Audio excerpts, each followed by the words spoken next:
જય જિનેન્દ્ર, પંચ પરમેષ્ઠીને નમન. મારા channel love for Jainism by Neha Gandhi ગિલમાં આપનું સ્વાગત છે.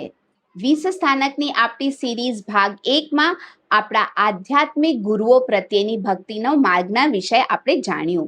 20 સ્થાનક એવા 20 ગહન સાધનાઓ છે જે મહાન આત્માઓ તીર્થંકર બનતા પહેલા તેમના ત્રીજા ભાવમાં આચરે છે. આજે આપણે ભાગ 2માં પ્રવેશ કરીએ છીએ, સાચા જ્ઞાનનો માર્ગ. આમાં આપણા શાશ્વત જૈન જ્ઞાન પ્રત્યેના સમર્પણની 4 વિશેષ સાધનાઓનો સમાવેશ થાય છે.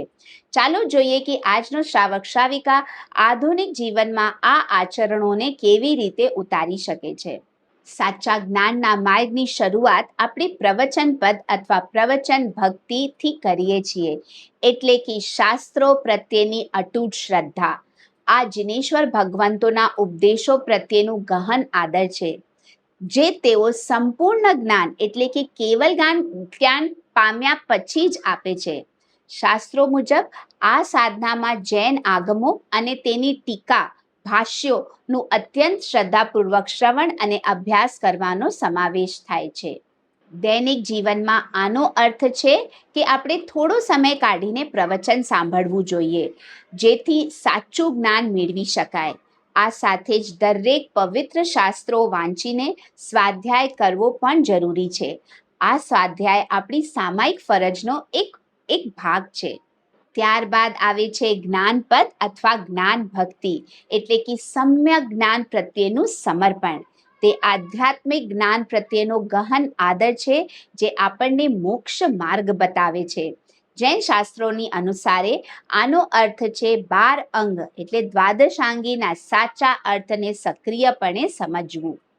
દૈનિક જીવનમાં આનો અર્થ છે સતત જ્ઞાનની શોધમાં રહેવું, જૈન તત્વજ્ઞાનનો અભ્યાસ કરવો, ઉપાધ્યાય ભગવંતો અને વિદ્વાનો સાથે શંકાઓનું નિવારણ કરવું અને નિસ્વાર્થ ભાવે આ જ્ઞાન બીજા સાથે વહેંચવું. જે શ્રાવકો સાચા મનથી આ જ્ઞાનને મેળવવાનો પ્રયત્ન કરે છે, તેઓ સદીઓથી જાળવી રાખેલ આપણા વિશાળ જૈન સાહિત્યનું સન્માન કરે છે અને સમાજમાં શાસ્ત્રો પ્રત્યેની શ્રદ્ધાને જીવંત રાખે છે. ત્યારબાદ આપણે અભિનવ જ્ઞાનપદ અથવા અપૂર્વ જ્ઞાન ગ્રહણ પ્રત્યેની ભક્તિ તરફ આગળ વધીએ છીએ, જેનો અર્થ છે સતત નવા જ્ઞાનની શોધ. તે ઉચ્ચ આધ્યાત્મિક સત્યોને જાણવાની અને શીખવાની એક ગહન અભિલાષા છે.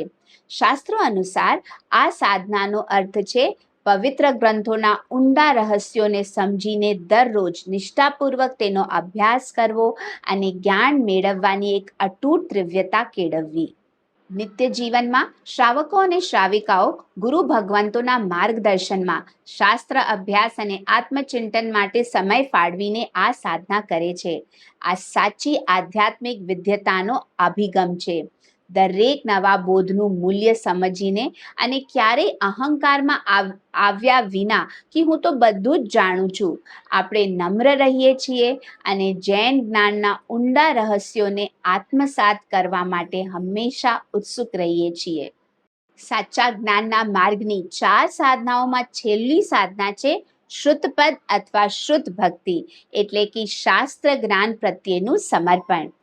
તે છે જિનેશ્વર ભગવંતો દ્વારા આપવામાં આવેલ પવિત્ર ઉપદેશોમાં અતૂટ અને ગ્રહણ શ્રદ્ધા રાખવી. શાસ્ત્રો અનુસાર આમાં આગમો પ્રત્યે દ્રઢ શ્રદ્ધા રાખવી, તેમના સંરક્ષણ અને પ્રકાશનમાં સહયોગ આપવો અને શાસ્ત્રો પ્રત્યે થતી કોઈ પણ અસાધના કે નિંદાઓને સજાગ રહીને રોકવાનો સમાવેશ છે. રોજિંદા જીવનમાં શ્રાવકો અને શ્રાવિકાઓ પવિત્ર શાસ્ત્રોને અત્યંત આદર આપીને અભ્યાસ કરતા પહેલા તેમને મસ્તકે લગાવીને આ સાધના કરે છે.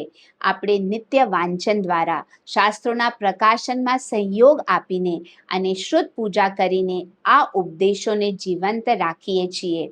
આ એક સમર્પણ છે જે સુનિશ્ચિત કરે છે કે આ પ્રાચીન જ્ઞાન આવનારી પેઢીઓ માટે સુરક્ષિત રહે.